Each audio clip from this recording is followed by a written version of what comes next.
It's time for another Parent University session. My name is Miguel Benitez, and I'm the Richardson ISD Family Engagement Director. And so really excited about this evening because we're going to continue a presentation.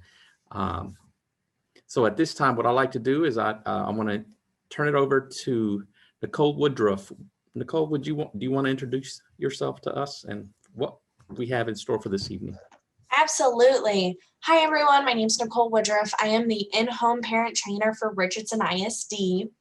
And what I do is I just help educate parents on, what the school's doing and the resources that the school provides and what the district can help provide for parents in the home.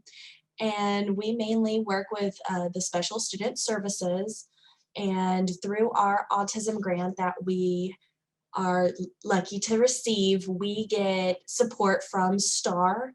And with this program, it really helps, students who do have autism and students who have behavior challenges within the school and home. And it really helps set up routines. It really helps set up resources and visuals to help these students. And today we are very lucky to have Laura here, and she is with STAR Autism Support, and she's going to help us today with behaviors. Awesome. Thank you so much, Nicole. Thank you, Miguel. I'm so happy to be here with all of you tonight. For some of you, I'm seeing you again. This is what we are calling part 2 to our behavior series, but it's okay if you weren't a part of part 1. We will catch you up. And we are so excited to be able to give you some tools to support your children at home, maybe through some behaviors that they may be experiencing. Before we dive into the content of our training, I'll give you a little information about myself. Like Nicole mentioned, I am a trainer for STAR Autism Support, and we do have the pleasure of partnering with Richardson ISD through a grant that's funded by the state of Texas. And this is our 3rd year partnering together with Richardson through this grant. Through that, we have been able to offer a variety of parent trainings. Here is a list of so many different topics that we have addressed. Tonight, we are talking about behavior, so you may see session 3 listed. Don't worry if this is the first time that you are coming. All of the topics are independent of each other. But just look at a picture of different topics that are available. We will be offering additional trainings throughout this year and hopefully next year. So if this is helpful for you, we want to know about it. We want to hear ways that we can continue to support you through training, through additional resources like Nicole mentioned, and other supports that you might need. My background is in behavior analysis. I'm a board certified behavior analyst, or a BCBA, but I'm also a public educator. I was a teacher and a behavior specialist, as well as a district administrator. So I'm passionate about bringing the world of behavior analysis to our public education systems, as well as training parents. And I'm also a parent. You'll hear me talk a bit about my son sometimes throughout this session, because all of the things that we'll talk about tonight can help all of our kids. Although we will refer to individuals with autism throughout the session, we can know that the strategies that we're talking about tonight can support students at a variety of different levels with a variety of different needs. And hopefully, even if things are familiar to you, hopefully it can serve as some good reminders of new strategies to try, new tools to add to your toolbox, because being a parent is hard, and being a parent who has a child that may have some challenging behaviors can be really hard. And so we want to support you, give you some practical strategies, give you some tools to help you along the way. Some goals of tonight's session. Last week, if you were with us, we talked about understanding why behavior happens. We learned some big terminology, some behavioral terms that describe the relationship between environmental variables and the way that our children respond to things. We talked about looking at behavior in a different perspective. We talked about breaking it down and thinking about what's happening right before the behavior, or the antecedent, and what's happening right after the behavior, or the consequence. And again, if this is new to you, don't worry, we'll go through those things again. But tonight we're going to talk not only about understanding, but how we can make some changes and how we can truly reduce challenging behavior, which is always our goal, and increase those appropriate behaviors that we want our children to do more of. So we're going to talk more about some practical strategies. We're also going to be able to look at some information that maybe you took last week. If you were a part of our session, maybe you did the homework. We'll look at some of the data or the information that you wrote down and talk through some patterns that maybe you identified. So if you were part of our training last week, I did give you some homework, although of course it's optional. We're not going to be grading it.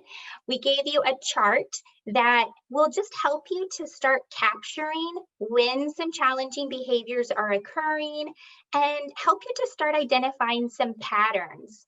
If you weren't a part of this training, we can share those again in the chat for you so you can access those. Thanks, Nicole. But again, this chart is just really helpful for you to look at behaviors a little bit more objectively.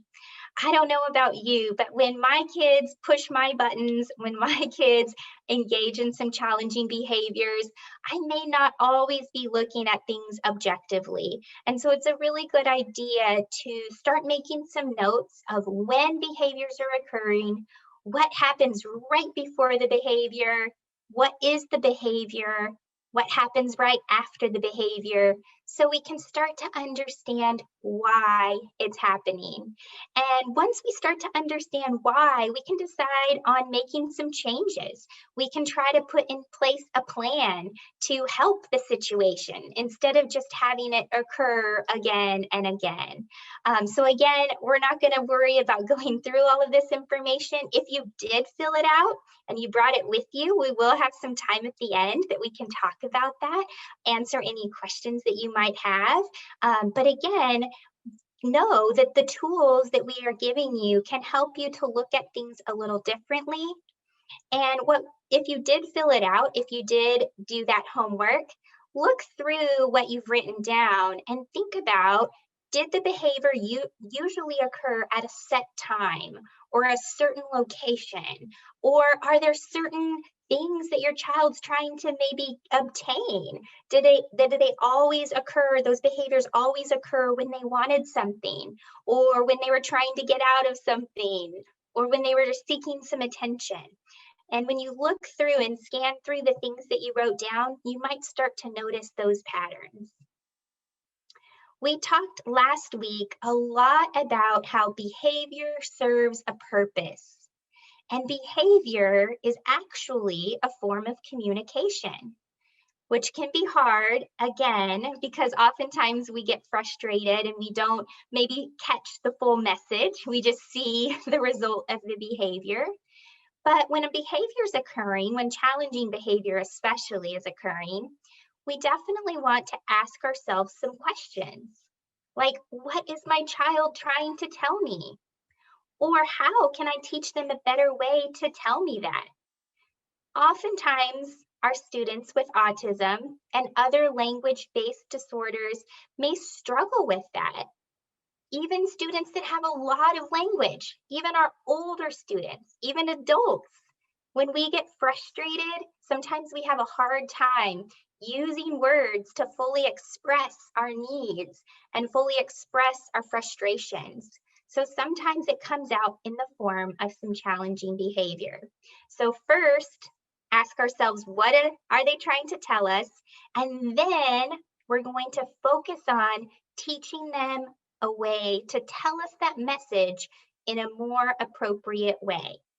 Again, last week, we talked a lot about the function of the behavior.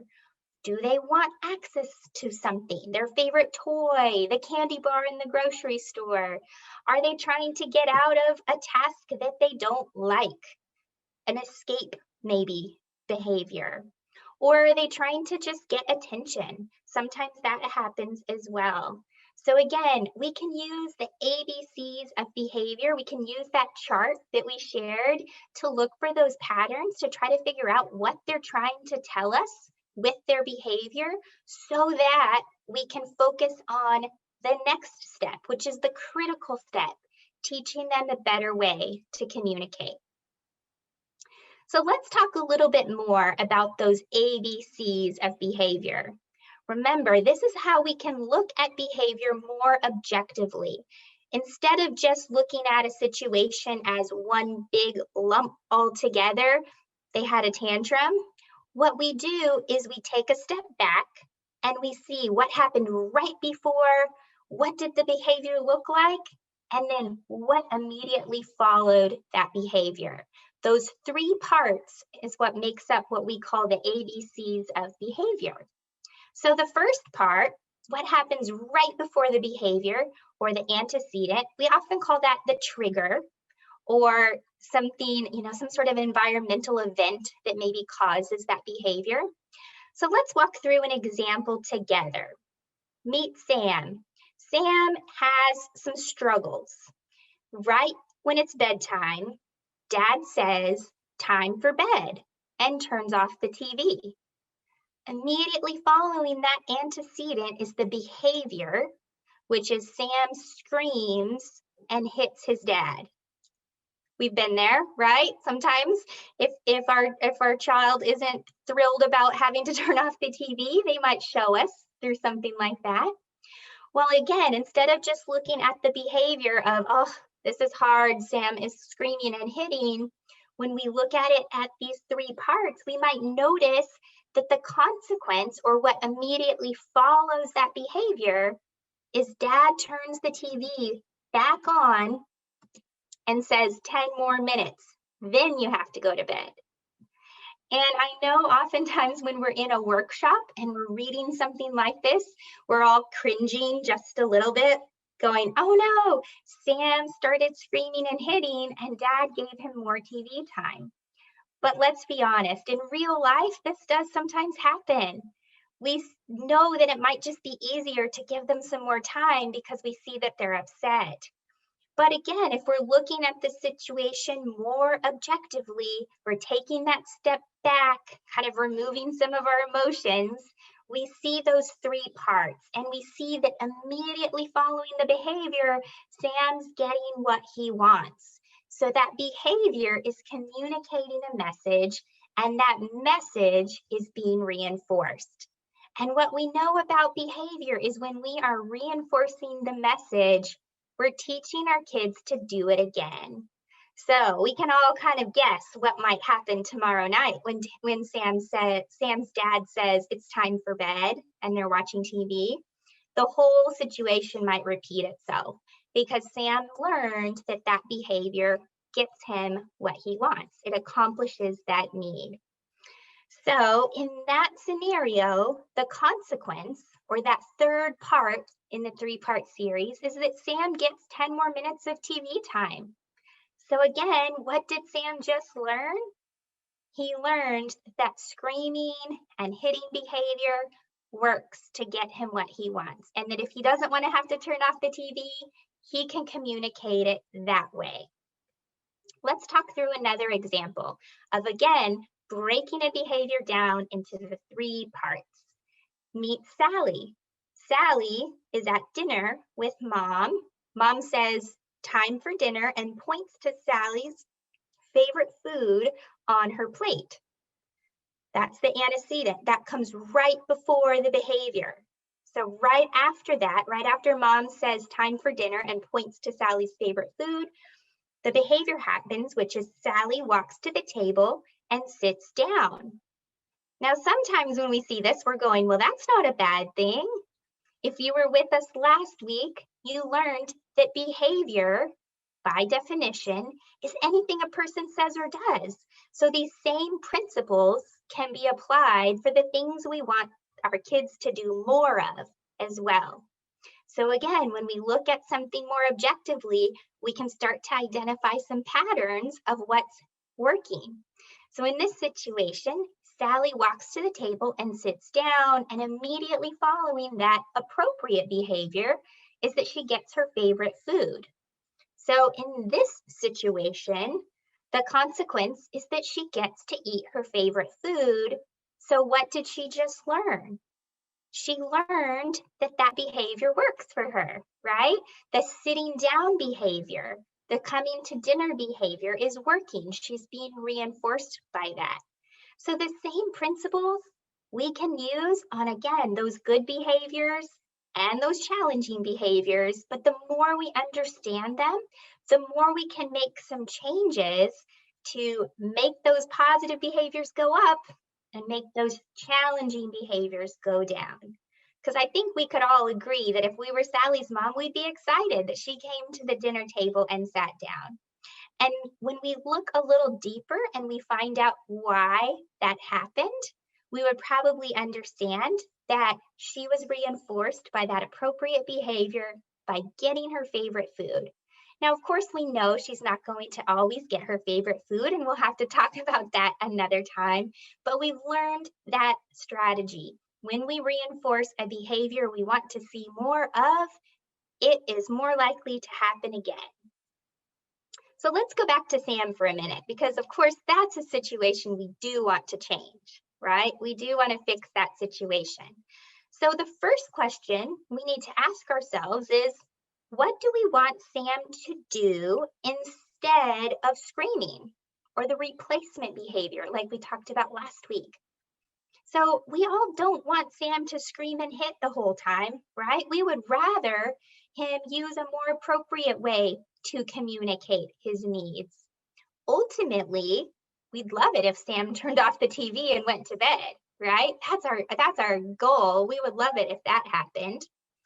So if that's going to happen, if Sam's going to stand up and walk to his bedroom as the new behavior, it's not going to just happen overnight. We're going to have to make a change somewhere. We're either going to have to change the antecedent, or change the consequence, or maybe even both. And when we make some changes, that's when we're going to see change in our children's behavior as well. So again, this is kind of our goal. This is our replacement behavior. We want Sam to stand up and walk to his bedroom. So how could we change the antecedent? Looking on the preventative end, we like to say prevention is our best intervention. If we can prevent the behavior even before it happens, that's a way better place to be, right? And we can do that by making some changes ahead of time. So if we're noticing that every time Dad says time for bed and turns off the TV and Sam has that challenging behavior, we might say, okay, let's approach this differently. Let's make some changes at the very beginning. Maybe Sam needs more warning. We could set a timer and say 10 more minutes, then bedtime. And that warning might do wonders for Sam because we've changed the antecedent. We've given him some more information about what's to come. When the timer goes off, we could also then immediately show him his favorite book. And that could be a good cue of what is going to come when he follows our directions, when he uses that appropriate replacement behavior of actually standing up and walking to his bedroom, right? So what we've done here is we've completely changed our approach. We've changed that antecedent. Instead of just saying time for bed, turning off the TV, behavior happens, we give him more time, that cycle repeats itself. It's a vicious cycle, right? Instead of that, we decided to make a change and we said, let's change the antecedent and see if that helps. Let's set a timer, give him that warning. When the timer goes off, let's immediately show him his book and say, let's go read. So now we've completely changed the antecedent. We haven't said turn off the TV. We haven't said go to bed. We've said, let's go read. And that right there maybe changes it so that Sam stands up and walks to his bedroom.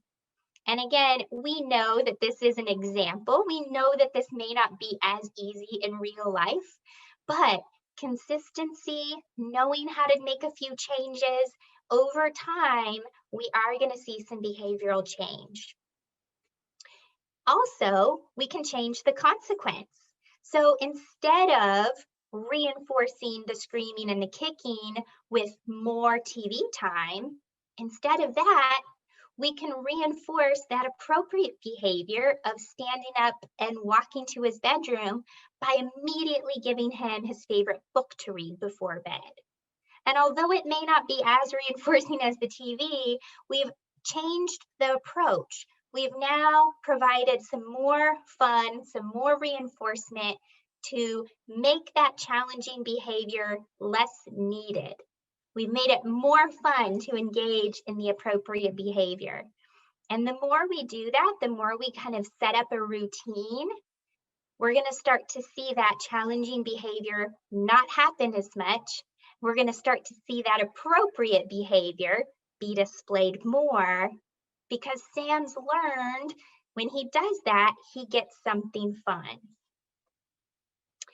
Now, I know it's very frustrating when challenging behavior occurs and we just want to stop the behavior. But our best way to change behavior actually starts by changing our behavior. And that sometimes is hard to hear, but we can reduce our kids' challenging behaviors by changing our behavior first. So we can change how we present information.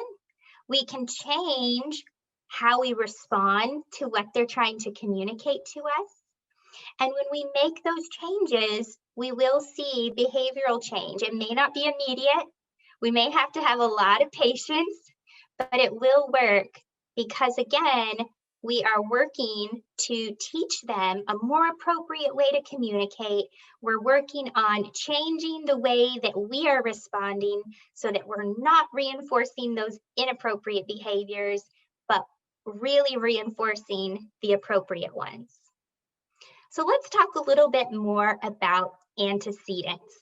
Remember, this is the A in that ABC sequence. So it's what happens right before the behavior. There's so much power in the antecedent.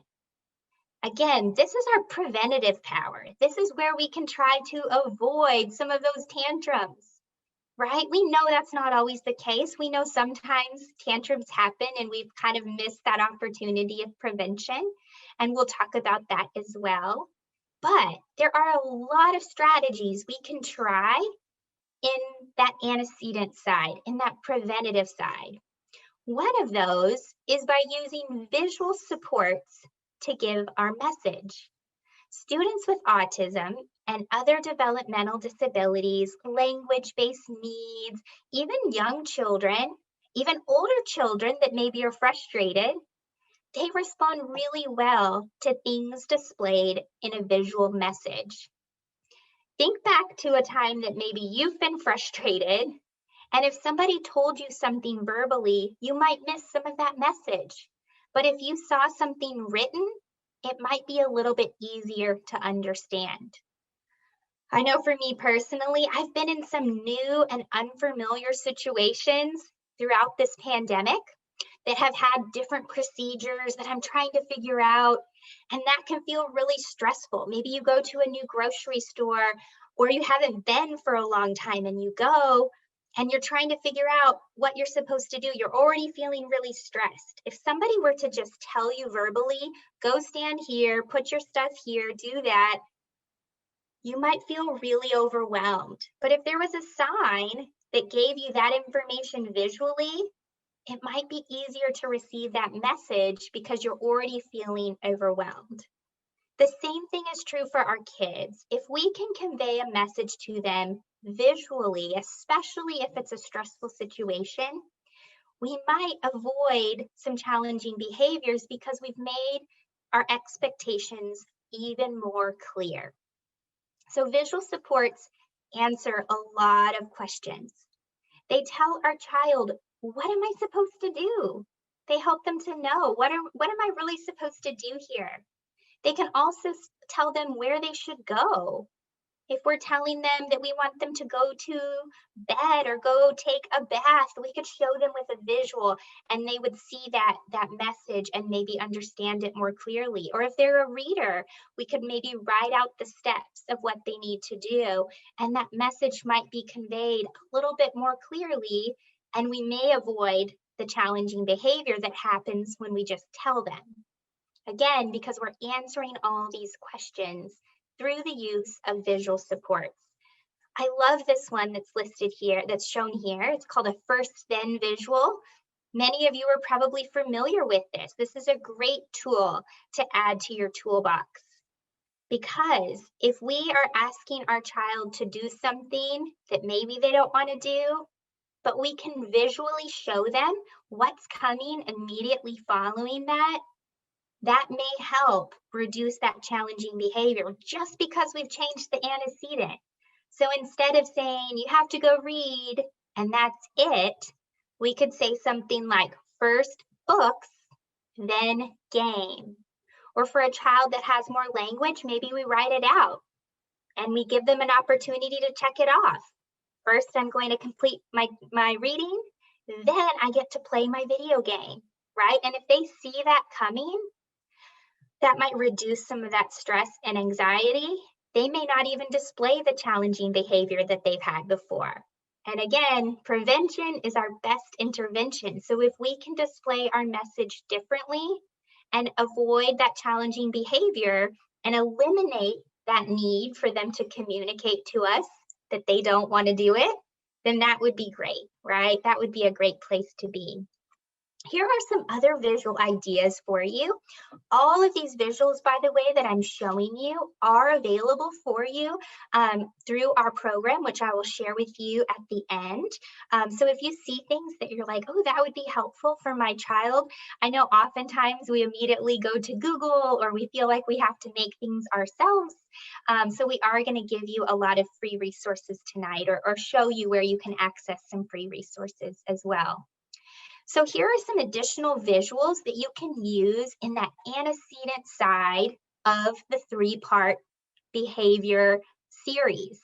You could present rules visually before you even start playing the game. And again, if you convey the message in a way that makes it a little easier to understand, we might be able to avoid some of the challenges. Maybe your child has a struggle waiting their turn when they're playing a game. If we go over that ahead of time, instead of just addressing it when it comes up as a problem, that may prevent the behavior because we've changed up the antecedent. Maybe your child struggles with playing appropriately with the toys. Maybe we're seeing throwing instead of interacting. We could think about that differently and think, let's teach them how to play with this toy. Here's a Mr. Potato Head visual. Here's the parts of how to put it together. And that right there may change us not having the challenging behavior anymore because we've taught them the steps of the process. And then the other visual on the screen is how to wash your hands. Maybe every time you say, hey, you need to go wash your hands, your child is not a fan of that, and you hear some screaming or some other challenging behavior. Maybe they just need us to present that in a different way and show them what are the steps of the hand washing routine. We don't even have to use our words. We could just point to the visuals if we've taught them, if they're familiar with them. And that again may change the antecedent just enough that we've eliminated the need for the challenging behavior. Now let's talk a little bit more about the consequence side. Last week, we talked a lot about the different types of consequences, different ways that we can respond to a behavior, things like reinforcing the behavior. We talked about that and how we want to make sure that we are providing reinforcement following behaviors that we want to see more of, and not accidentally reinforcing those challenging behaviors and maybe not realizing it. Positive reinforcement, when we give something that increases that behavior, that is going to be our best friend in changing behavior. Positive reinforcement is a research-based strategy that truly does make a big difference. We want to use frequent positive reinforcement as our kids are learning new skills. Maybe you have a younger child who is at the very beginning place of learning new skills. We want to be reinforcing all of those new skills. Maybe you have an older child who is just struggling with some social concepts or struggling with following some expectations. When they actually do those things that you want them to do, we want to provide reinforcement in whatever way is going to be most impactful for them. If they love praise, and when you say, hey, that was awesome, and you give them lots of attention, we want to flood them with attention and flood them with positive praise following those good behaviors. Maybe they're not very reinforced by praise yet because social skills are not maybe as exciting for them, or social interactions are not necessarily something they're looking for yet. We can pair some praise with other things. We could try, giving them a favorite activity. Okay, you did a great job tying your shoes. Now we can go to the park, right? So when we provide them something else, that could also serve as a reinforcement. But in order to make that reinforcer truly effective, there are some key principles that we have to follow. Sometimes I hear from parents or even from teachers that, hey, I tried reinforcement and it didn't seem to work. Sometimes that feels that way. But typically, if that's the case, it's probably that we are not following one of the key principles. So one of those key principles is that reinforcement needs to be immediate. So as soon as they do a behavior we want them to do more of, we are providing that reinforcement, not 10 minutes later. Oh, that was a great job you did back then, but right away. And that helps to draw that direct correlation between I did this, so I earned this. And that immediacy is really, really important. We also want to make sure that we are reinforcing the right behaviors. Maybe you decide that you are going to give your child a sticker for every time that they come to the dinner table right away. Well, let's say that they come to the dinner table and you give them a sticker and yay, it's working. And then maybe the next night, they don't come to the dinner table, but you still gave them that sticker because they really wanted it, right? We have to be careful that if we are reinforcing a certain behavior, that we are only providing that reinforcement when that behavior we want to see happens. So that is another key principle of reinforcement. And the other thing to keep in mind is just because we think our child likes something, they may not truly be reinforced by it. So that's another reason why sometimes it feels like reinforcers don't work or they're not very effective. It might just mean that we don't have the right reinforcer for the job. So you could try other things. You could be a careful observer of things that your child gravitates towards or is interested in. If they love music, maybe they could earn some stickers that would get them to earn some music, right? Or maybe they need that music immediately. Maybe they're not to the point of delayed reinforcement yet. Wherever your child is, we are going to just want to meet them there and provide reinforcement that is really interesting to them, really motivating to them. And that's where we're going to see some big behavior change.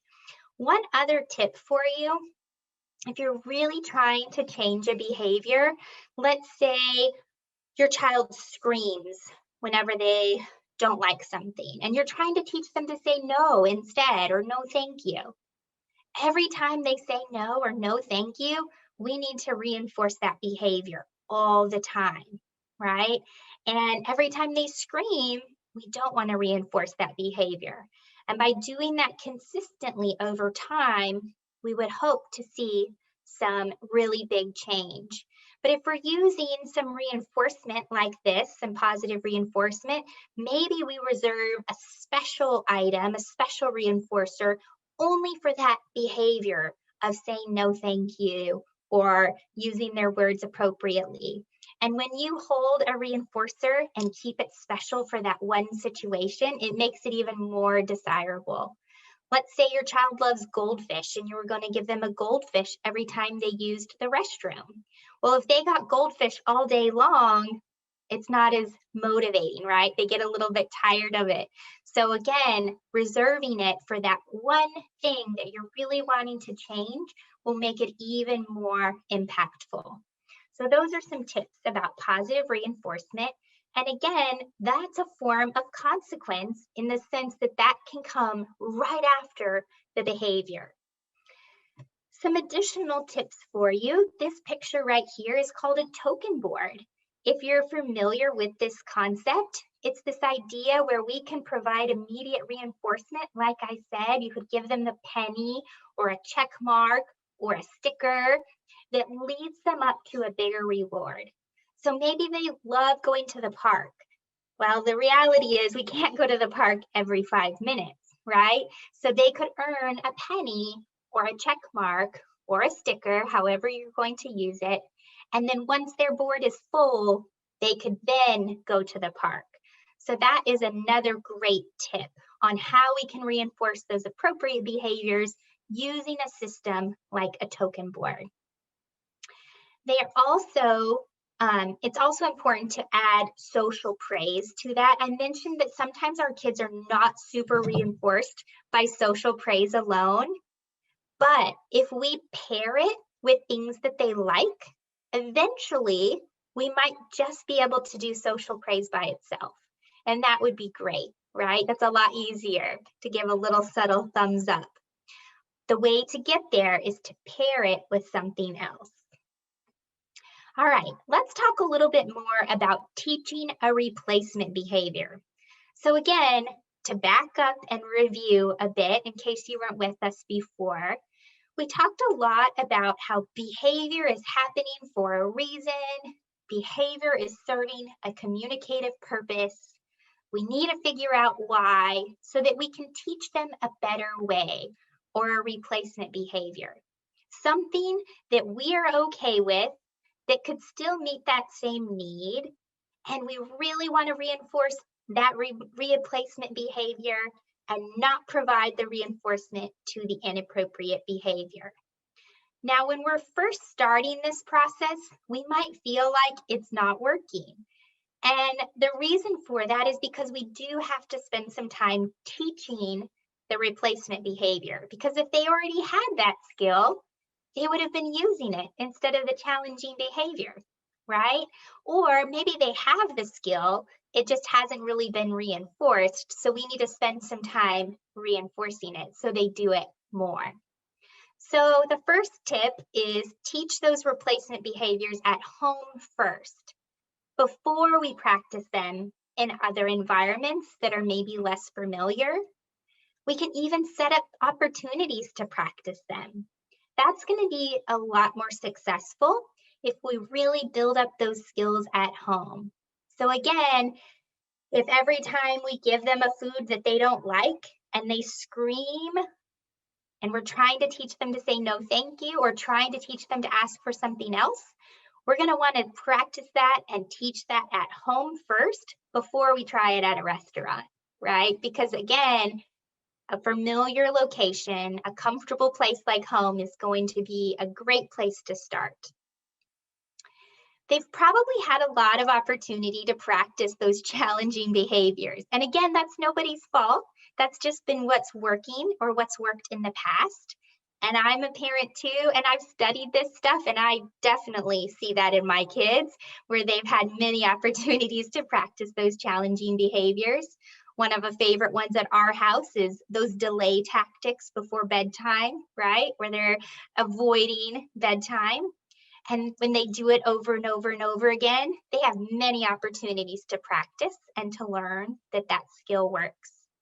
So we have to think about we have to give them just as many times to practice that appropriate behavior as they have had to practice the inappropriate behavior. And again, sometimes that can feel really exhausting because it doesn't happen overnight. And especially if you have an older child who maybe has been displaying some behavior for a while, they've had a long time to practice that. And it doesn't mean that we can't change the behavior, because we still can. We just need to give them even more opportunities to practice the appropriate behavior, to practice that replacement behavior instead. And again, changing behavior is hard. There's going to be times where you don't do everything right. There are going to be times that maybe you reinforce the inappropriate behavior. You have to give yourself grace in this process. You have to remind yourself that we can only take on so much at a time, but start small, be consistent, and celebrate those small improvements. Maybe they're still crying, but maybe it's for less time. Maybe they're still fighting with their brother, but maybe it's not all the time, right? So celebrate those small gains, keep being consistent, keep reinforcing those good behaviors more than maybe we were reinforcing the challenging, and we will see change over time. Eventually, we'll see that shift where the challenging behavior goes down and the replacement behavior goes up. But again, it does take some time, so be patient. All right, now we're going to go through a series of scenarios. I love to talk about specific situations because we could talk a lot about hypotheticals, but you might feel like that doesn't apply to you. So we're going to go through a series of scenarios, and we're going to talk about looking at those behaviors a bit differently, taking that step back and noticing what's happening right before, or the antecedent, and what's happening right after, or the consequence. We're also going to talk about the truth of the matter, in that sometimes there's things that we just have to do to get through it, right?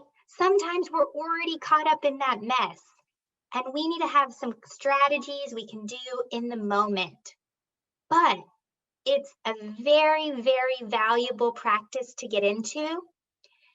Once we've gotten through it, maybe not our best moment, but we've gotten through it, we always want to reevaluate and think about what we could try different next time. Make a plan so that the whole thing doesn't happen again, right? So we're going to talk about that in these scenarios. What could we plan for and do differently next time? So here's our first one. Scenario number 1. All right, antecedent. What comes right before the behavior? At dinner, Mom puts crackers in front of Kate. The behavior, Kate screams and throws the food on the floor. The consequence is Mom says no throwing and takes the crackers. So let's think about that. In the moment, what could we have tried? Well, if we're already in it, the behavior's already happened, we kind of have to move on and think about next time, right? We probably could notice if this continued to happen over time, we would probably start to have some bells go off in our head and some things reminding us that maybe that behavior is working for Kate to communicate that she doesn't want those crackers. So instead of paying a lot of attention to the behavior, we could ignore the behavior. So in the moment, we're going to avoid saying, no throwing, stop throwing. We're going to ignore the behavior, and we're going to try to redirect Kate to what we want her to do instead. We could say no and see if she could model that, imitate that model. We could try to help her give us the crackers and hand them to us, right? If she doesn't have the words to do that. Those are some quick things that would be a little bit better than just taking the crackers away.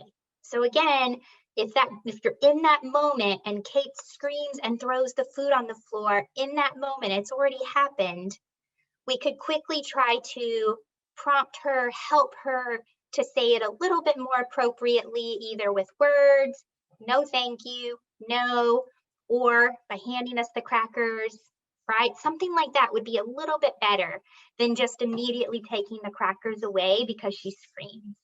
We could still take the crackers away after we helped her to say it a little bit more appropriately. But let's also take some time to think about next time, because probably it's going to happen again, right? Probably another time when Kate gets a food she doesn't like, she's probably going to scream and throw that food on the floor. So what are some changes we could make on the antecedent side?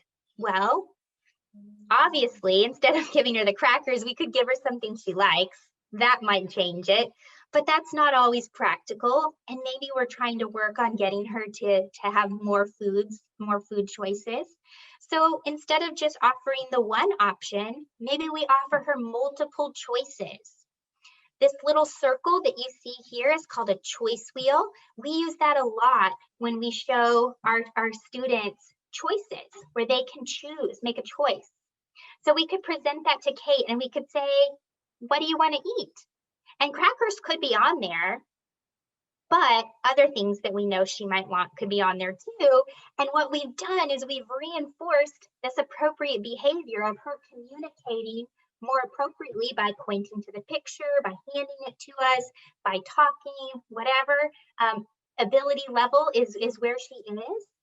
And we've taught her a better way to communicate.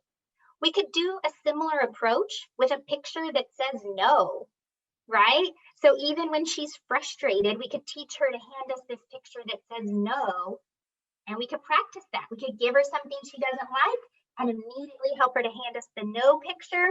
And what we've done in that time is we've taught her a better way to communicate that no, I don't want those crackers. We could also try that first then visual that we talked about before. First a cracker, then the thing that she really wants, right? First cracker, then juice, or something like that. So those are all different strategies that we could think about for next time. Again, in the moment, she's already thrown the crackers on the floor. Instead of just completely removing the crackers and moving on with our life, if we haven't already done that, we could try to help her to say something more appropriately, like no, or handing us a picture. But thinking towards the future, we could change the way that we're presenting it. We could offer choices. We could teach her to say no. We could use a first then visual. Those are great preventative strategies. And then we can also make changes to the consequence. So as soon as she does say no or hand us a no visual, we want to remove the crackers. We want to reinforce it. We don't want to make a big conversation about it because then she's not going to do that behavior, right? So we do want to change the consequence for that. If she says no appropriately, we're going to reinforce that. We're also going to provide her with the requested snack if we're working on letting her make another choice. Now, of course, over time, we might want to think about trying to get her to try the crackers eventually, but this is probably not the time to try it. Right now, we want to work on teaching other communicative options, right? And then we can reinforce those. And then eventually we could build in a strategy like, hey, great telling me no, one bite, then it can be done, or something like that. But that's going to take time. Sometimes we have to approach these behavior changes as rungs on a ladder, where we do one small step, and then we're ready to do a little bit more. And so for that first immediate, again, it's already happened. She's thrown it on the floor. We can just try to help her by prompting her to say no or handing us the crackers. But next time, we could change up how we approach it, or we could change up how we respond, and that's going to make some lasting change. So let's talk about another scenario. This is Joe, and Joe struggles with getting dressed. If anybody else can relate to that one, you might have some ideas here. So let's take a step back and look at the three parts of this behavior a bit more objectively. The antecedent is in the morning, mom says, get dressed. The behavior is that Joe refuses and runs around the room flapping his hands. The consequence, or what immediately follows that behavior, is that mom allows Joe to go to school in his pajamas. I know we read that and we're like, never, that would never happen. But it might, right? Maybe that battle was just too big to fight in the moment. And so that's something that we want to think about in a little bit different way. So let's say this happens again tomorrow and mom's like, we're not going to wear our pajamas today. We need to have a better plan. So mom says, get dressed. He refuses and runs around the room flapping his hands again. But this time in the moment, mom could provide some cues and some prompts and help him get dressed. She could show him the pictures. First, put on your pants, then put on your shirt, right? She could break it down so it's not such a big task. She could focus on each of the parts of the task and help him to do that with some prompting, and then immediately reinforce him as he does it. Great job, you put on your shirt. Great job, you put on your pants, right? Flood him with that reinforcement. But next time, we also might want to change up the antecedent. Maybe us just saying get dressed is not clear enough, or maybe it's not enough information for him. So maybe we need to do some more preventative strategies next time. We could make sure that everything is ready to go, all laid out step by step, have his clothing ready to go. And then we could show him a picture of each step. So instead of saying just get dressed, we could break it down into each step. Put on pants and show him the pants, right? Put on shirt and show him the shirt. That may help with that antecedent side and changing the delivery of our command. And then we could also change our consequence, or what we're reinforcing or not reinforcing. We could provide lots of praise for each item of clothing he does put on. We could also try some tangible reinforcement or some items when he's completely dressed. Maybe a first then. First get dressed, then tablet time. That was a big reinforcer, right? If we show him that visual and he actually gets dressed, we want to give him a big reinforcer so he learns to do it again. And maybe tomorrow, when it's time to get dressed, it goes a lot smoother because he started to connect. I do this, I get this, right? Now, of course, we know that may bring up some other challenges, like, okay, how do I get him off the tablet, right? Sometimes that is the next problem that we may have. But for this specific behavior of teaching him how to get dressed, we may have found something that really works. First get dressed, then tablet time. Talking about getting off devices, getting off of a preferred activity, we're going to want to approach it in the same way. We would have to think about breaking down that next step. What's coming next, right? So tablet time is finished, giving some warning. What are we doing next? And show them visually with that. And that may help with that challenge that may come up as well. All right. So we're going to have just a little time of discussion now. And I know it's sometimes tricky to do over Zoom, so you can put things into the chat if it's easier for you. And Nicole, you can read those off as they come up. Or if you're in a place where you're able to unmute and share out, feel free to do that. But let's talk through and problem solve a scenario together now. So here's our situation. We are in the grocery store. Maybe this is a pre-pandemic situation. You take your child to the grocery store. He runs to the toy aisle and grabs a toy. You say, "No toy today." He drops to the floor, screaming and crying. This is the situation we're in. So, first question, we got to do something in the moment. We're already here, right? What could we do in the moment instead of just buying the toy? We probably know that if we were to just buy the toy, we could get out and move on with our day and be out of the store and away from that bad situation. However, because we remember the principles of reinforcement, we know if we were to just buy that toy, we've just reinforced that screaming and crying behavior. So what else could we try in the moment instead of buying the toy? Does anybody have a thought on that?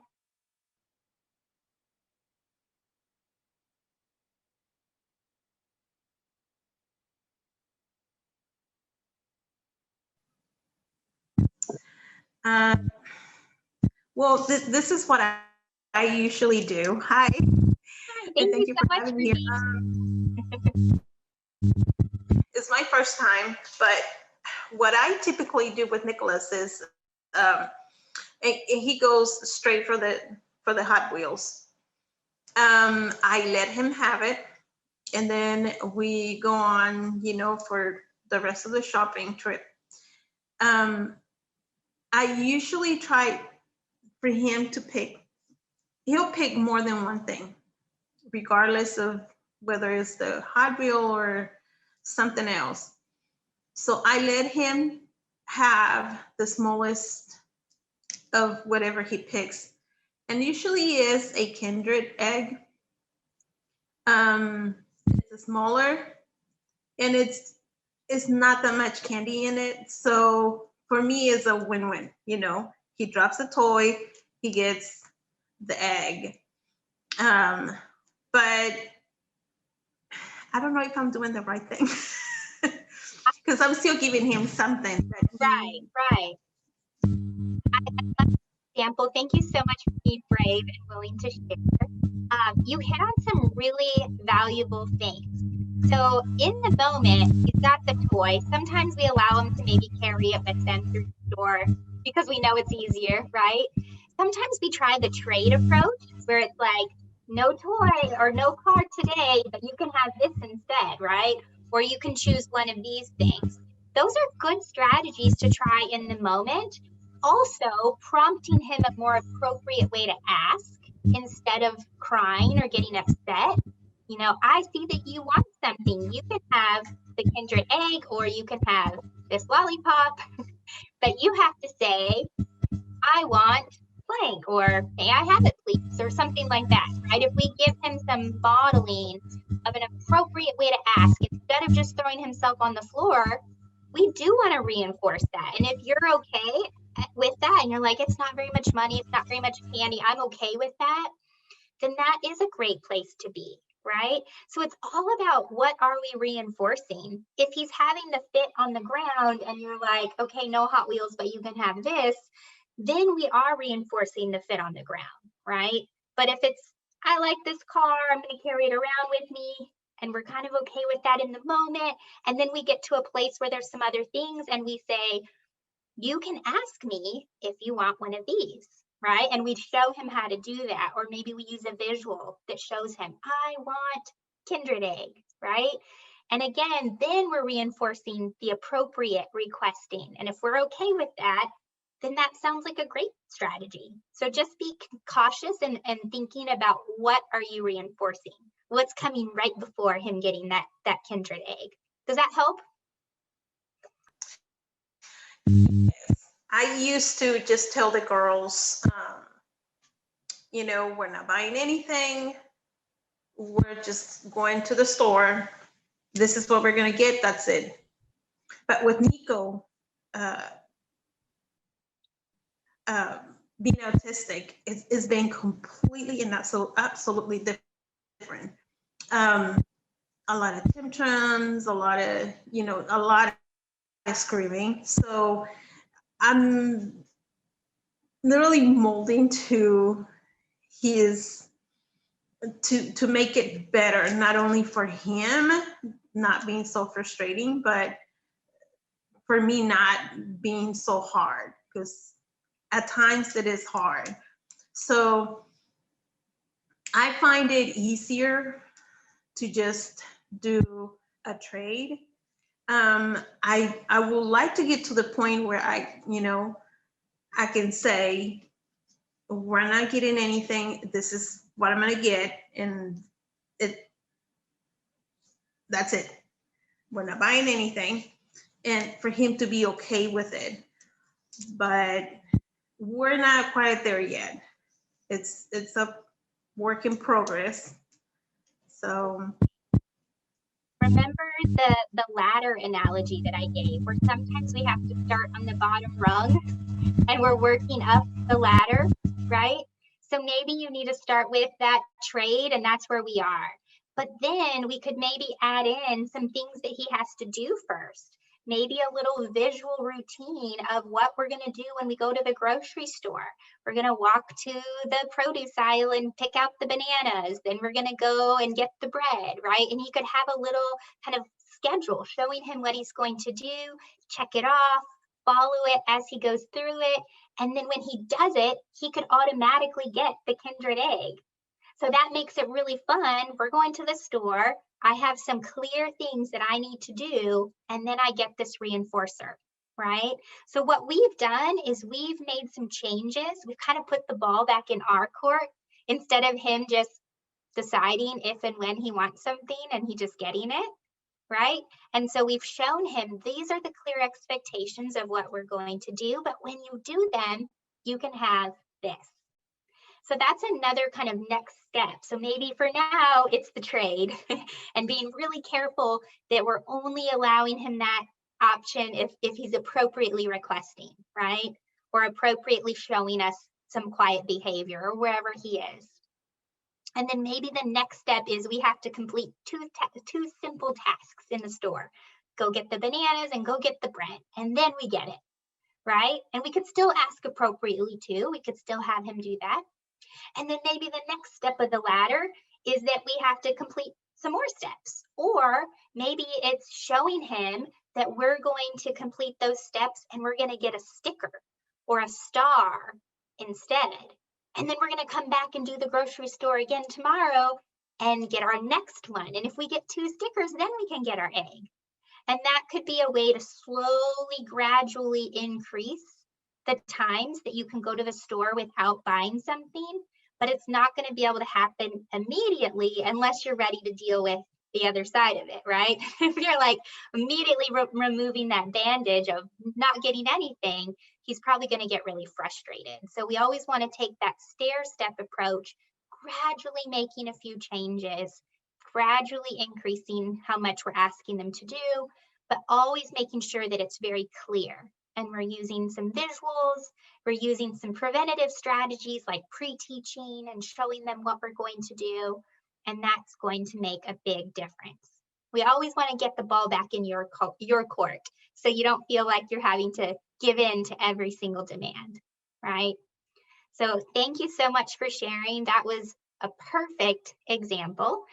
We hit on a lot of these questions. So in the moment, we could offer trade for some quiet, appropriate requesting because that was a little bit better than screaming on the floor. And we got to get out of the store, right?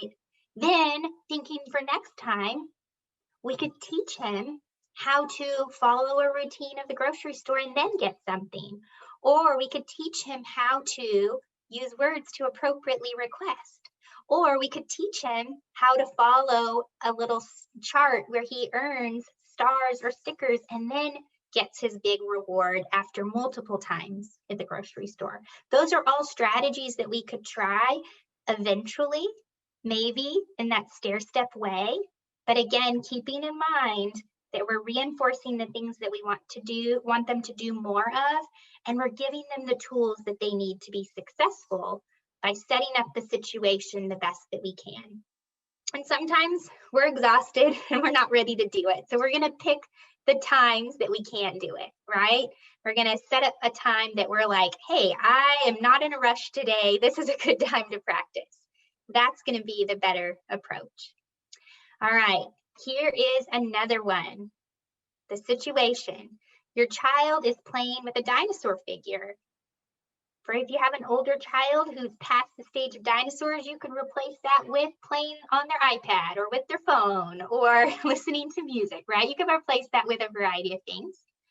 You reach for the dinosaur and say, my turn, or you say, hey, turn off your phone. And they scream and begin to cry, or they start getting mad at you and yelling, right? So what could we do in the moment instead of just releasing and letting them play with the toy, which then reinforce reinforces the screaming, and they learn if I scream, I get what I want. We don't want them to learn that, right? But again, we know we're tired, and sometimes we do that. So what else could we do in the moment instead of just giving them back the toy? Anybody have an idea?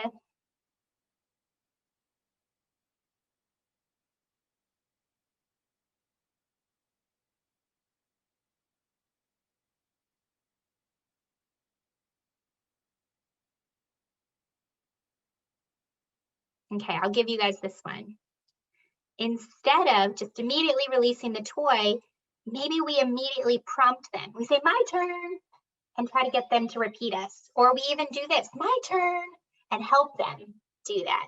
Maybe they're still kind of crying, right? But what we've done in that moment is we've given them a little bit better of a way to request than just crying, even if it's just a little bit, even if it's the bottom rung. So in the moment, we could show them immediately how to ask for that toy back. Or if they're older student and they're playing on their phone and they're getting mad at you, you could calmly remind them, hey, if you're not finished, you could ask for 2 more minutes, right? And they could maybe do that. We can reinforce the 2 more minutes because that was a little bit better. But what could we do next time to teach that replacement behavior of actually relinquishing the item, right? So we might need to make quite a few changes. We might need to set up some antecedent supports, some environmental supports, using a first then visual, or show them how to ask for more time or ask for that toy back, right? If we're teaching turn taking, maybe we show them a picture of my turn and we practice that. Another really helpful strategy is to set up times to practice this skill with less preferred items. Maybe dinosaur is their ultimate favorite thing, and they're only sort of interested in the car. Maybe we practice it first with the car, and we say, my turn, holding the car, and we model it. And then we allow them to try it, my turn, and we teach them that back and forth of how to take a turn. And what we've done is we're working on teaching them a replacement behavior that then we could practice when we have those really preferred items. If it's an older child and we're having a hard time having them relinquish things, we might need to set up some preventative strategies, like maybe a little bit of a contract where I'm going to play with it for this amount of time. When I do that, I can earn it back, right? And we could pre-teach that strategy ahead of time with some reminders. Was there something that came up in the chat, Nicole? There was to the last one, but not this round. Okay, perfect. So those are some strategies you could teach when it's about relinquishing. For our younger ones, often it's about teaching that my turn, or even some of our older students who are not used to giving up items, we could teach them a more appropriate way to give it back. But if it's something like technology, a preferred item, our best bet is usually setting up some reminders, how much time, making our expectations really clear from the beginning, and then maybe adding some reinforcement. When they give up the item in that amount of time, they could earn more time later, right? We make some sort of a reinforcement system with that could really help. All right, I think this is our last one. After using the restroom, your child is washing his hands. He has finished rinsing his hands, but continues to play and splash in the water. You say, turn off the water. He continues to play in the water. Well, in the moment, what do we need to do? This one's kind of an easy one, right? He can't play in the water all day. So in the moment, we're going to have to help him turn off the water, right? Or model turning off the water for him, or block access to the water in some way. But maybe that's something that we need to work on. And there's a lot of skills in here.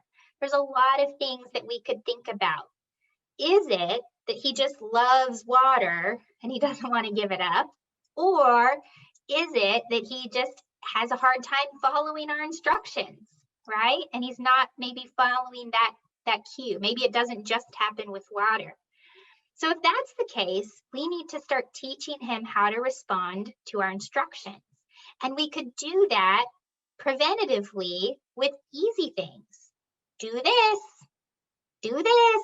And we practice some ways where he's following our easy cues, and we reinforce those things.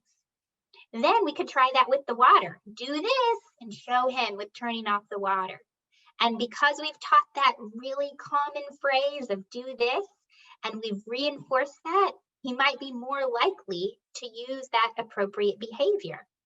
Now, if it's an issue of he just loves the water and it's hard to get him away from it, we might need to think of some other ways that he can meet that need in a more appropriate time. Maybe he can earn a time to play with a little bowl of water, or if you have a water table or something like that at your home. But if we are showing him that when we wash our hands, we do turn off the water, we might need some supports to help with that. We might need a visual of the steps of how to wash our hands, including turning off the water. We might need to add a reinforcer as soon as he does that to make it more reinforcing for him to turn off the water than to just keep playing. So again, sometimes in the moment, we just have to help him turn off the water and move on. But we can learn from those situations. We can try to make some guesses as to what's really going on here, look for some patterns, and try to identify what are the things we need to do to make this better next time. All right, so I think I'm going to skip this part just because it's hard virtually, but oftentimes when we're in person together, we'll have you pull out your ABC chart. Did anybody bring their ABC chart back from last time? If anybody's brave, you don't have to read it. I'm just curious if you did. Okay, no problem. If we were all together, we would be able to kind of work through it and talk through it more. But definitely, if you weren't a part of our session 1 and you just downloaded that chart that Nicole shared in the chat at the beginning, and you want to start making some notes of what's happening, you can apply that same strategy that we just did with those scenarios to your own situation. You could identify one behavior that's happened and kind of think through, okay, what could I have done differently in that moment? Instead of just giving them the item, maybe I could have prompted them to request appropriately. Maybe I could make some changes for the future by setting up some different environmental supports with visuals or changing my message. Maybe I can respond differently when they do engage in the appropriate behavior. Maybe I can reinforce them or not give them what they want when they're upset, right? Those are some questions to ask ourselves, and we can use our data, we can use our notes. You don't have to use this fancy one. You could use whatever you have, make a couple notes on a Post-it note, and start to look for some of those patterns to help you make a plan. So before I take some time and show you some free resources that we are sharing with you guys, let's do a recap because we talked about a lot of things tonight. And again, if you weren't a part of our training the first time, you're able to go on the parent support website and watch the recording of that if you'd like to do that. And maybe Miguel, right at the end, you can remind them of how to do that. But if you are hearing all of this information for the first time, it can feel like a lot. So let's go through some of those key factors, those key points when we talk about changing behaviors, when we talk about ways to tame that tantrum. The first thing to remember is that all behavior is happening for a reason, even if it feels like it's not, even if it feels like maybe they're just doing it to push our buttons, maybe they're just doing it out of nowhere. Everything a person says or does happens for a reason. There's a function to that behavior. And there's 4 main functions to behavior. We talked about this last time, so if this is new for you, you can jot that down. 4 main reasons why behavior happens: to gain attention, to gain access to something or a tangible function, to escape something that they don't want to do, or for an automatic reason. And that automatic one is going to be more sensory type behaviors that they do all day long, even with their favorite items, even when there's no demands. That one's definitely less common. But once we identify the function of the behavior, then we can make a plan. We can think about, okay, what's another way they can meet this same need, but in a more appropriate way? Something that I'm okay with. Maybe we're starting at the bottom rung of that ladder, and we're going to work up to having even more appropriate behaviors, because we know that teaching replacement behaviors is going to be our best approach. Instead of just focusing on stopping the behavior, focus on what we want them to do instead, reinforce that as much as we can, and remember that that's going to take some time, but it is an effective strategy. And the more we're consistent, the more we really reinforce those appropriate behaviors, we are going to see that shift where the challenging behavior goes down and the appropriate behavior goes up. Hard thing to hear, but changing our behavior is the place to start. So changing how we react, or changing how we respond, or changing how we deliver the message, the antecedent side, those are all really great ways that we can make change without just focusing on our child's behavior. Always think about the events surrounding the behavior. What's happening right before it? What's happening right after it? That's going to help you to identify those patterns and to help you to make sure you're not accidentally reinforcing the wrong things. Okay, remember that it is going to take time. Be patient, be consistent, and ask for help when you need it. Your child's teacher can help. Nicole is here to help. Come to more of our sessions where we'll talk about other things that are all related, because this is a big endeavor. We don't want you to feel like you're on your own, but changing your behavior is going to help, and we will give you some tools to do that. So, free resources to help you along this journey. If you go to our website, www.starautismsupport.com, you'll see a big orange square right in the middle that says COVID-19 free home supports. So one of the silver linings of all of us having to be home for a while is we were able to develop a lot of free resources for our families while they were at home. And those are all available to you for free. They're available to anyone. You just go to the website and click COVID-19 free home supports. When you click that button, you're going to have access to so many resources. You're going to have access to visuals. You're going to have access to those first then visuals, or the reinforcement charts that we talked about, the token boards. You'll have access to ways to create a schedule, or visuals to show the steps of a skill like washing hands or getting dressed. We also have many webinars, all of them for free, all of them really easy to listen to. If you heard some things tonight that this was the first time you're hearing it and you want to know more about it, maybe you heard a word like prompting. What does that even mean? How much help do I give my kid?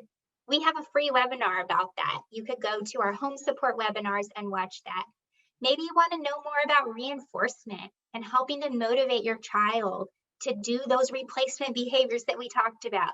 There's also a webinar on that topic. So again, utilize the resources available to you so you don't feel like you're on your own in this journey. You'll find a lot of really great supports there.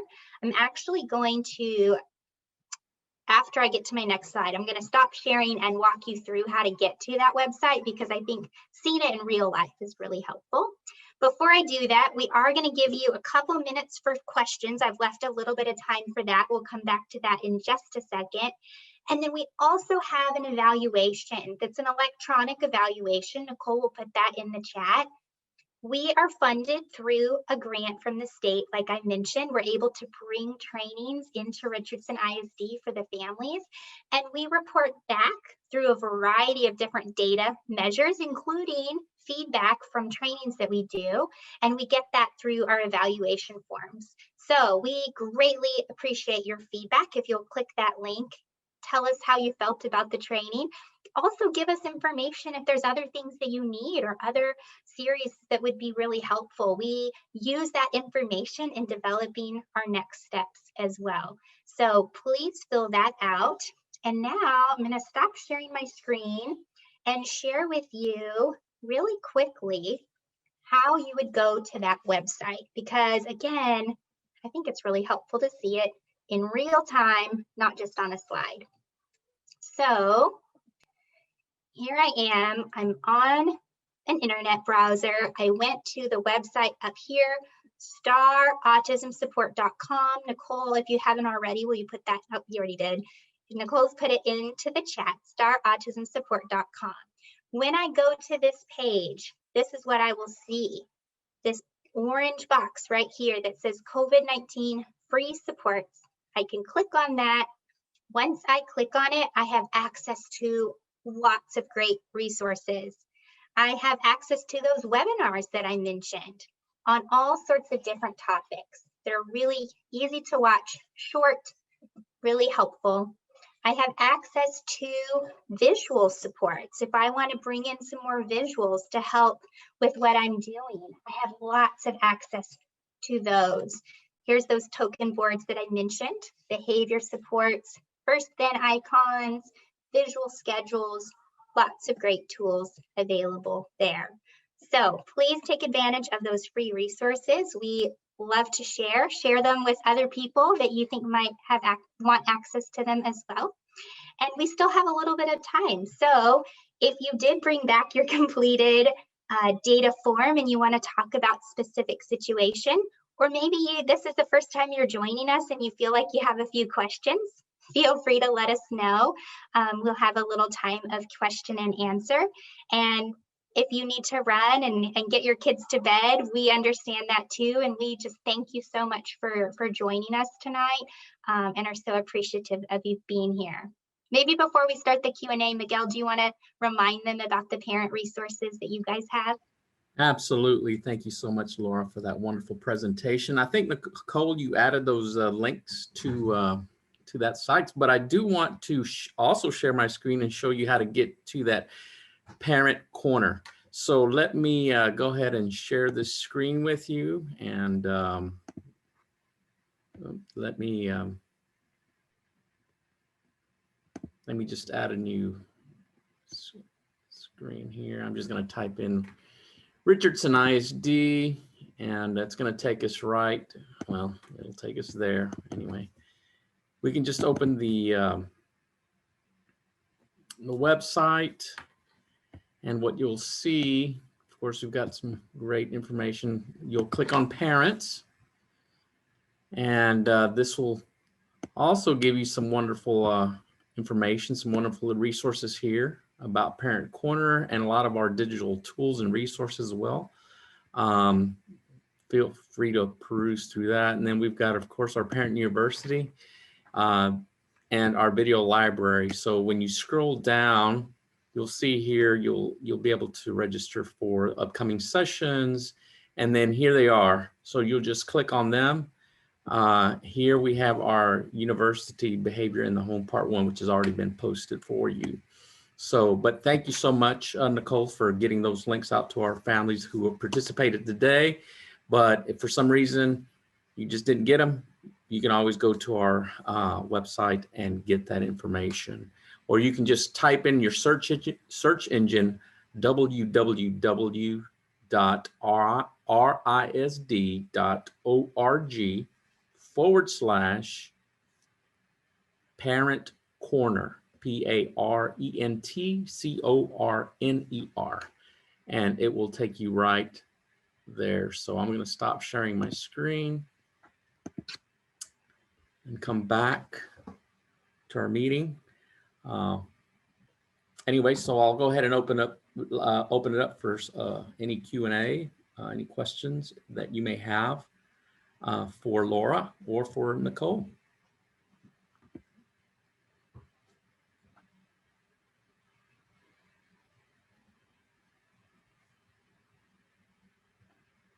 Thank you, Nicole.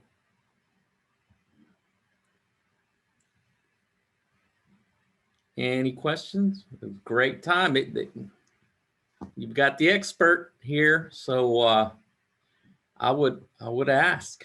I think she's got some wonderful information to share with us, or some strategies, some more. While you're deciding if you have a question or not, Nicole, I don't know if you already shared this in the chat as well, but if you'll put in our flyer that talks about our other sessions that we're offering this school year. You already did that? Of course you did. If this was helpful for you and you want to come to some more sessions, we do have, is it 2 more sessions, I think, scheduled this school year? As of right now, we probably will have some more. So definitely check those out as well. If you weren't here when I posted it, just let me know and I can always add it again. Also, if you were on a phone, I just realized, and some of y'all help me realize this, that you will not be able to access the attachments. If you want those attachments, again, you can always go to Star Autism Support and get the free, Star Autism and get those free supports. Or if you want to drop your email down below, I can email you out those resources real quick. And then I'm also going to put my email in the chat if you ever need any resources or you're wondering if we have something. All you have to do is email me and I can give you that information. So one of the things that we might want to do, Nicole, is actually, if you have those handouts, we can actually post them into the parent video library. We've got a resource area, if you will, that they can access handouts or flyers or things of that nature. But we'll work to ensure that they're accessible and that we can get them, post them there for our families. Perfect. That's a great strategy.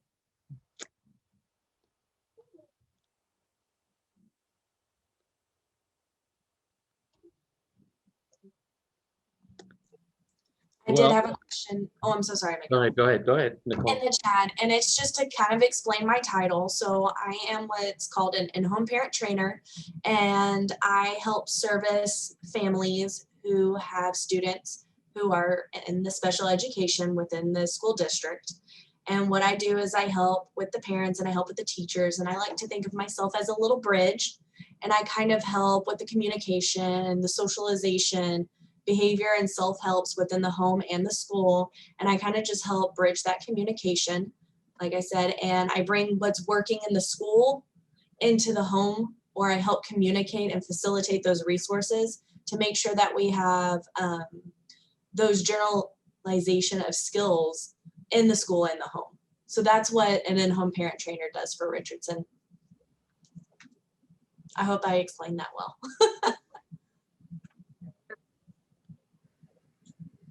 And here, you know, our end goal here, the reason that we do this is to support you as a family so that our children, our students can have school success.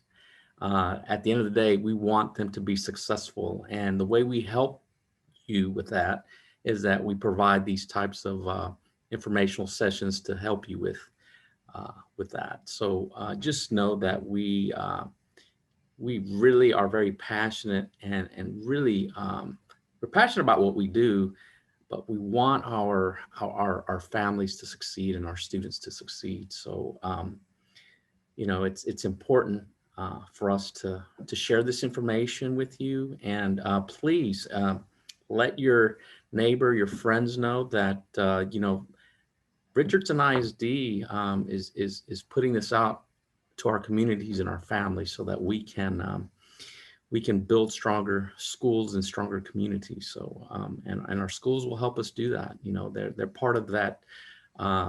What has been coined by Dr. Joyce Epstein, principal researcher at Johns Hopkins University, as the spheres of influence. So when the school, when you have the community, and when you have the family or the parents working together, right in the middle where all these three circles intersect, you have a student. And that's where we want to make sure that we're working together to increase student achievement and making sure that our children are successful in school. So thank you for joining us today. Is there anything else that Nicole, you would like to add, or Laura, that you would like to add? Add one more thing. All right. If this was helpful for you and you want somebody else to hear it, maybe another caregiver in your child's life, we are offering the same session again tomorrow at 9 o'clock. And that's also on that flyer. So if you, or you could email Nicole if you need some help with that. So if you want to share and have somebody else attend tomorrow, it will be from 9 to 10:30 tomorrow. Right? All right. Well, thank Nicole. Did I see did I see a hand go up? Yes, I just had a quick question. Is there anywhere on, like, and I'm just new to both groups and the resources on the website, is there anywhere to find age appropriate resources? Just so that I can quickly go, what I'm finding is information overload, and I'm just trying to quickly parse through, okay, I'm looking at this age range. Is there any way to be able to do that? Like sort things by age, sort maybe some strategies. Are you talking about like the visual strategies and things that I showed you on ours, or are you talking more about the parent trainings and things? For all The parent trainings, the resources on the websites, because I have a little bit of an older child, so I just want to try to find more age appropriate stuff for like the 5 to 8 age. Yeah. Okay. So I'll give you my answer, and then Miguel can share his. My answer is that we have supports to span across all ages, and the same things are going to work no matter how old your child is. Sometimes we may look at something that maybe it looks a little younger in appearance, but we also have older visuals as well. We don't have a capability to do like a search, but just know that the same strategies we're working on, we're using with adults as well. We're using in high school classrooms. We're not just like an early childhood program. And you're going to see a lot in those free visuals that do look older, that are like, you know, kids socializing or something like that. It's a good idea to think about how to sort them a little differently. We don't have that capability on our website now, but you could always email Nicole too. She's really familiar with the visuals that we have. So if you're looking for something specific and you don't want to get lost in that jungle, you could always ask her too. Okay, awesome. Thank you. So that's a really, really good question, because, you know, when we talk about needs and what parents look for, families look for to help their children, I mean, that is really broad. And so what, you know, there's a lot of need, but our challenge sometimes as departments, programs, organizations is really trying to offer you know, general information to our families so that we can address majority, you know, of the need. But sometimes there's a specific need that we find, and we will try to tailor that presentation for that particular you know, need. So it's just really going to depend on, you know, suggestions from our community as to what is needed. And so I think one of the things that you can help us, Nicole, is really to share with us, okay, this is what I'm looking for. You know, this is the need. And then we can actually go out and look for those resources and you know, services that you perhaps may need. But I think I think when it comes to academic resources or services, it does break them down. You do have more of a like elementary type breakdown, and then you have a secondary type breakdown. And then those get broken down a little bit, like, you know, maybe your kindergarten, we have, you know, a whole department that, you know, addresses that pre-K through K piece and the needs that come with them. So it's just really going to depend on exactly, you know, the type of resource and service that you're looking for. And I think the best way to approach something like this is to, you know, talk to those department directors, managers, specialists, coordinators that know, you know, what's available. Wonderful. Thank you. I appreciate it. And thanks, Nicole, for the letter for that and your email address too. I'll be sending you an email with lots of questions. But You know, I'm glad that, Nicole, that you brought that up, because I think that's something that we have to work to make sure that we can categorize services and remember to try to meet the, needs for, all those age groups. So I think there's something really that we can work on. I think as a new ASD family, I think we're just overwhelmed with the general information that doesn't necessarily apply to everything that we're struggling with. Sure. So I'm having a hard time searching and filtering for stuff that would target what we need. So interesting that you brought that up, because this is something this is why we do what we do. So we had a family just that emailed me yesterday and said, "Hey, Miguel, we heard a presentation. It was great, but this is what our needs are." And so I said, "Okay, got it." So I was able to work with Nicole and say, "Hey, Nicole, let's team up and find out how we can help this family meet these needs, because they're needing resources, they're needing services." And so we start to work to start really identifying what those needs are and, getting those resources to those families. So this is something that's kind of like case management that we're going to, work through to help our families. So it's important that you share with us what it is. All right. So are there any other questions? Do you guys, anything in the chat, Nicole, that may have popped up while we were talking or sharing? Okay. So I guess this does it for tonight. Thank y'all so much for taking the time from your busy day to join us and listen to this wonderful presentation. Again, this is all available in our Parent Corner, Parent University video library for you to view. So thanks again, Laurel. And thank you again, Nicole. And to our interpreter, Teresa Ordonez, thank you so much for interpreting tonight. We appreciate you. And so I guess at this time, you're free to go and have a wonderful, wonderful evening and a wonderful school year. So stay safe and healthy. Thanks. Bye-bye.